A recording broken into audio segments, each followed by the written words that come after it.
Imaginez une déesse aussi libre et indomptable que la forêt elle-même, une protectrice des femmes et un symbole de force et d'indépendance.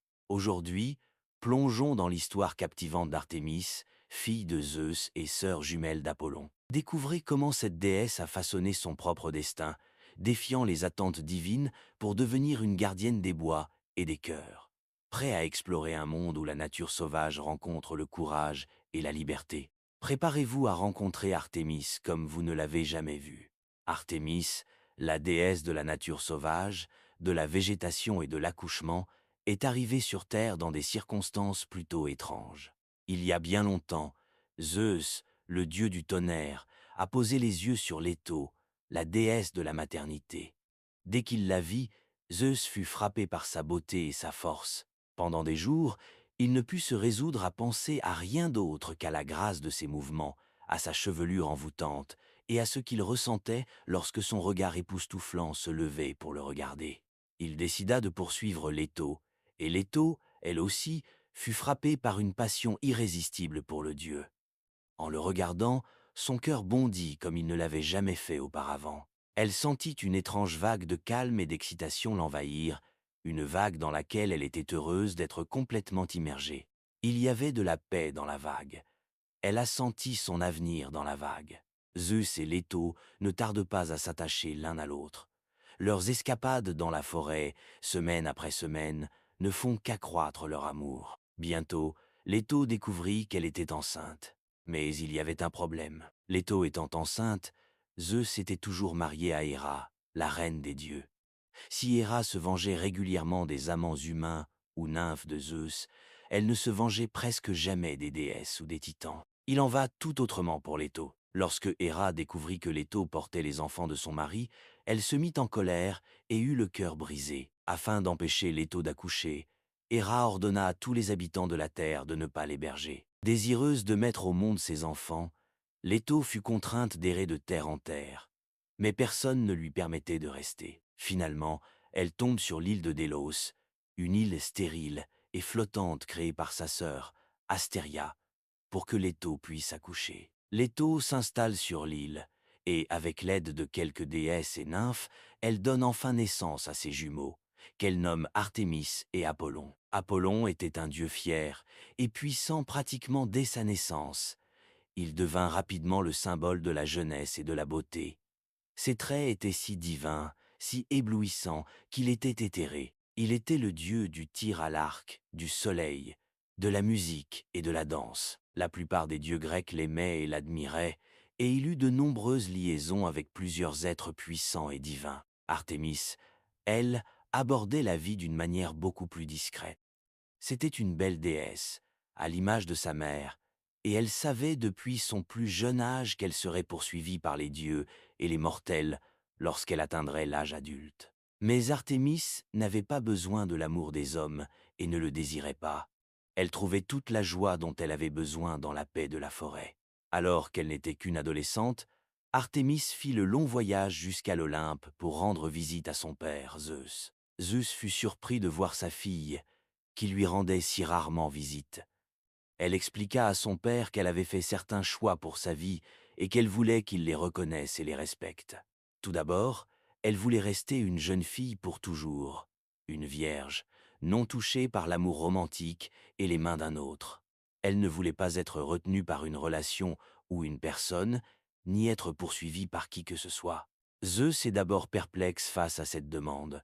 Beaucoup de ses enfants aimaient le romantisme, certains diraient même trop. Ils appréciaient le pouvoir qu'ils avaient en tant que dieux et prenaient plaisir à poursuivre d'autres êtres puissants dans la Grèce antique. Mais ce n'était pas du tout ce que recherchait Artémis. Encore un peu incertain, Zeus accepta sa demande, promettant de l'aider à faire respecter ses souhaits. Mais ce n'était pas la seule demande de la jeune Artémis. Elle sourit à son père, ravie de voir que la conversation allait bon train. Elle lui dit qu'elle aimerait avoir un arc et des flèches fabriqués par les puissants cyclopes. Zeus est à nouveau surpris. Apollon était le dieu du tir à l'arc et il pouvait à tout moment offrir à Artémis un arc et des flèches. Mais ce n'était pas ce qu'elle voulait. Elle dit à Zeus que tant de dieux et de déesses considèrent qu'Apollon est tout-puissant et qu'elle n'est qu'un pis-aller. Elle voulait prouver au monde et à l'Olympe qu'elle était aussi forte et talentueuse que son frère, quoi qu'il en coûte. Sentant l'importance que cela revêtait pour Artémis, et conscient que ce n'était pas quelque chose qu'il pouvait facilement refuser, Zeus se rendit chez les Cyclopes et lui procura un arc et des flèches puissantes. Artémis les rangea joyeusement dans son carquois qu'elle utilisait depuis plus d'une décennie. Elle était vraiment aussi douée que son frère, même si peu de gens étaient capables de le reconnaître. Mais Artémis avait une dernière demande à faire à son père, et c'était peut-être la plus importante. Elle demanda à Zeus de l'aider à former un groupe de nymphes qui voyagerait avec elle dans les bois, les forêts et les marais, protégeant toutes les jeunes filles et les femmes ayant besoin d'aide. Zeus estime qu'il s'agit d'une noble quête.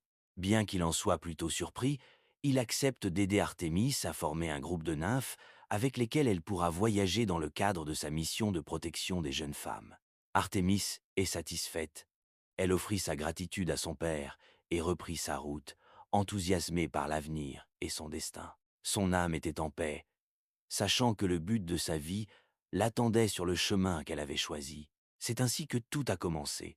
Artémis ne résidait plus sur l'Olympe, ni sur l'île de Délos où elle était née. Elle était partie errer dans des lieux plus miraculeux, des lieux plus sauvages, qui correspondaient mieux à son cœur vagabond et à son esprit libre.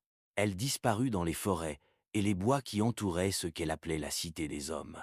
C'est dans ces forêts qu'Artémis commença à vivre une vie qui dépassait ses rêves les plus fous, une vie si épanouissante, si débordante de joie, de promesses et d'espoir qu'elle semblait tirer des pages d'un livre de contes de fées, même si ce n'était pas un livre traditionnel. Artémis voulait vivre une vie remplie de toutes les choses qui l'enflammaient de joie et de plaisir. Elle voulait passer chaque jour à rafraîchir son âme et à embrasser le but de sa vie dans la nature qui l'entourait. Et c'est dans les bois qu'elle a pu le faire. Certains jours, Artémis se réveillait alors que le soleil se levait au-dessus des montagnes entourant la belle forêt où elle vivait. Les rayons dorés du soleil, apportés par son propre frère, Apollon, éclaboussaient son visage, inondant son corps d'une chaleur réconfortante qui la réveillait toujours avec un sourire. Dans ces minutes matinales, elle laissait ses yeux s'ouvrir lentement et contemplait la forêt qui l'entourait. Il y a eu beaucoup de choses incroyables à voir et à entendre. La forêt autour d'elle était luxuriante, avec des feuilles aussi pelucheuses que des oreillers et aussi parfumées que les champs de fleurs sauvages qui poussaient juste en dessous. La forêt entière était un kaléidoscope de vert, émeraude, sauge, mousse et jade. Un mélange de teintes fraîches qui dansaient et tourbillonnaient à chaque rafale de vent qui se faufilait entre les arbres. Les rayons de soleil doré semblaient toujours couler à travers les arbres comme des bandes de peinture descendues du ciel. Ces rayons de soleil étincelaient et scintillaient, illuminant de gouttes d'or, rosaient le sol pelucheux de la forêt et chaque plante et feuille qu'ils effleuraient. Ils semblaient trop étonnants, trop figés dans le temps pour exister dans ce monde. Et pourtant, Artémis se réveillait tous les matins. Elle restait là, dans son lit, un long moment, à regarder la forêt. Son regard s'élevait souvent vers la cime des arbres, où les oiseaux se débarrassaient du confort du sommeil pour embrasser la promesse d'un nouveau jour. Leurs plumes duveteuses scintillaient dans la lumière du petit matin, tandis qu'ils plongeaient et plongeaient d'arbre en arbre, secouant légèrement les branches et faisant trembler les feuilles à chaque nouveau chemin. Ils traversaient la forêt sans effort. Ce n'était pas seulement la beauté de leurs mouvements qui alimentait le cœur d'Artémis.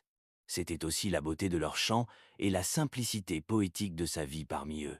Artémis aimait la musique presque autant qu'elle aimait la chasse, et presque autant qu'elle aimait assurer la sécurité et la protection des femmes dans le besoin. Dès que les oiseaux ont commencé à chanter leurs belles mélodies dans l'univers, Artémis s'est levée, impatiente d'embrasser la journée lumineuse et merveilleuse qui s'offrait à elle. Elle marcherait jusqu'au bord de la rivière, se glissant dans l'ombre des arbres géants et anciens.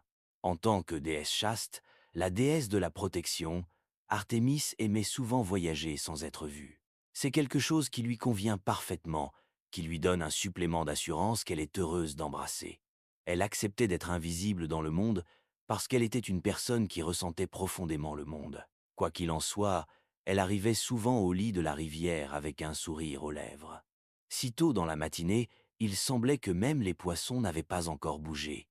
Elle enlevait le manteau qu'elle portait souvent, ravie de sentir l'air frais du matin frôler sa peau. Lentement, toujours très lentement, elle descendait dans l'eau. À chaque pas qu'elle faisait, l'eau fraîche montait de plus en plus au-dessus de son corps, l'accueillant dans ce monde vivifiant et rafraîchissant. La douceur des rochers sous ses pieds lui procurait le confort ultime. Elle se sentait plus à l'aise dans les rivières et les ruisseaux comme ceux-ci, des endroits très éloignés du reste du monde, où elle pouvait écouter le chant des oiseaux en paix et laisser ses pensées vagabonder autour d'elle, comme des pétales sur une brise capricieuse.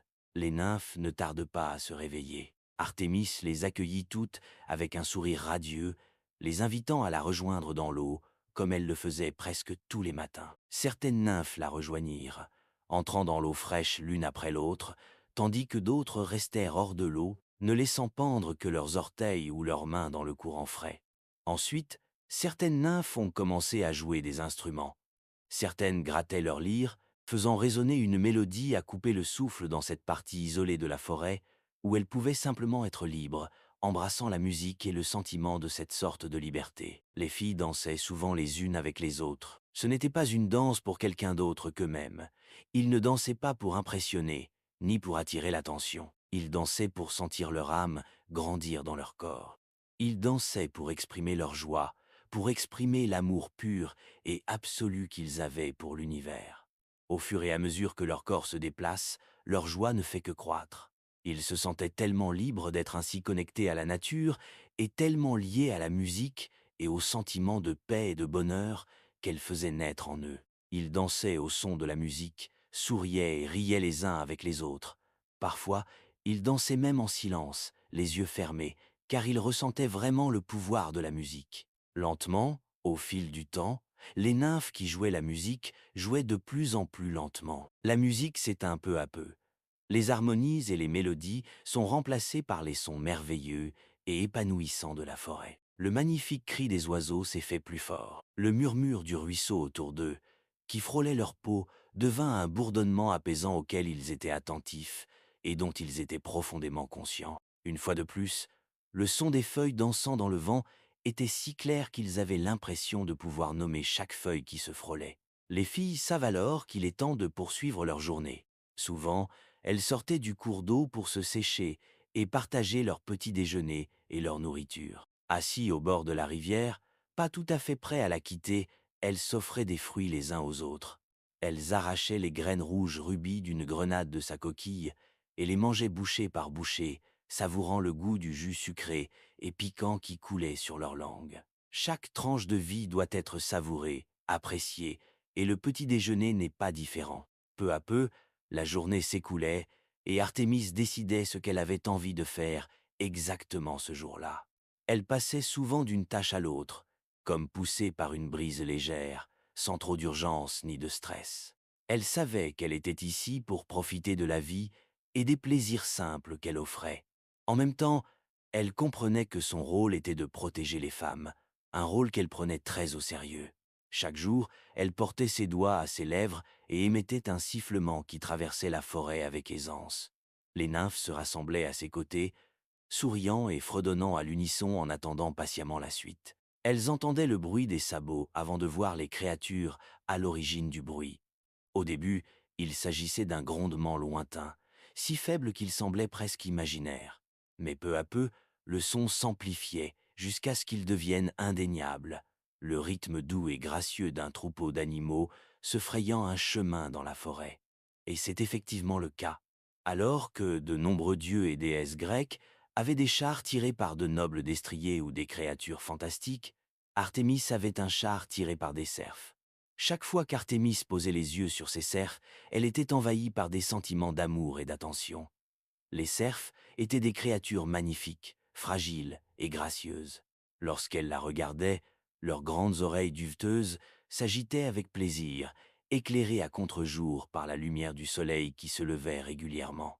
Leur pelage fauve et leur ventre blanc semblaient briller sans la moindre trace de saleté, leur nez noir tressaillait, et leurs yeux marron foncé regardaient Artémis comme une amie et un guide. Et elle l'était vraiment. Chaque jour, Artémis montait sur son char, emmenant quelques nymphes avec elle. D'un léger coup de renne, le cerf s'envolait, la conduisant, elle et les nymphes, dans la forêt pour explorer et voir si quelqu'un avait besoin de leur aide. En chemin, Artémis et les nymphes admirent la nature, la beauté du paysage qui les entoure. Elle parlait des arbres qui semblaient devenir plus grands et plus verts chaque jour. Elle parlait des fleurs sauvages qui semblaient s'étendre de plus en plus dans les prairies à chaque goutte de soleil nourrissant et de pluie vivifiante. Mais peu à peu, leur conversation se ralentit, car presque chaque jour, les femmes commençaient à sentir quelque chose dans la forêt. Certains jours, elles tombaient sur une jeune fille qui s'était éloignée de sa ville natale à la recherche de bois de chauffage ou de nourriture. La forêt est impitoyable, c'est une véritable nature sauvage. Lorsque Artémis et les nymphes retrouvaient la jeune fille, celle-ci était souvent terrifiée, certaine de ne jamais retrouver le chemin de la maison. Mais Artémis l'accueillait avec un sourire et la faisait monter sur le char, l'entourant de ses bras pendant qu'elle conduisait pour qu'elle se sente en sécurité. Artémis parlait de la forêt à la jeune fille, tandis que le char les emportait vers sa maison. Leurs adieux à l'orée du village étaient toujours empreints de gaieté et d'une éternelle reconnaissance. Parfois, Artémis trouvait une femme qui essayait d'échapper aux hommes qui la poursuivaient, des femmes qui voulaient simplement vivre leur vie. Comme pour les filles perdues, Artémis accueillait ces femmes sur son char et les conduisait en lieu sûr. Ce n'est que dans ces cas-là qu'Artémis tire ses flèches d'argent à travers la forêt, éloignant les hommes qui harcèlent la pauvre femme. C'était un travail qui lui prenait beaucoup de temps, un travail qui impliquait beaucoup de sauvetage, beaucoup de recherche dans la grande forêt et beaucoup d'histoires de cœur. Mais en fin de compte, il n'y a rien qu'Artémis préférerait faire. Chaque soir, lorsque Artémis posait la tête sur son lit, elle sentait une vague de satisfaction l'envahir. Elle avait passé la journée à manger des baies et des fruits qu'elle avait trouvés avec ses nymphes. Elle s'était baignée dans une rivière et avait dansé au son des oiseaux chanteurs et des lyres. Elle avait traversé la forêt pour aider une autre femme à trouver la paix. Et chaque nuit, lorsque la lune commençait à se lever au-dessus de la luxuriante voûte d'arbres, elle enveloppait Artémis d'un manteau d'argent. Et voilà Artémis, une déesse libre et courageuse, nous montre que suivre son propre chemin et honorer ses valeurs peuvent conduire à une vie pleine de sens. Cette histoire inspire à trouver la force dans la nature, à rester fidèle à soi-même et à protéger ceux qui en ont besoin. Si cette légende vous a transporté, pensez à aimer cette vidéo, à la partager avec vos proches et à vous abonner à l'Oasis des rêves. Ensemble, explorons encore plus d'histoires mythologiques inspirantes et intemporelles. À bientôt pour une nouvelle aventure.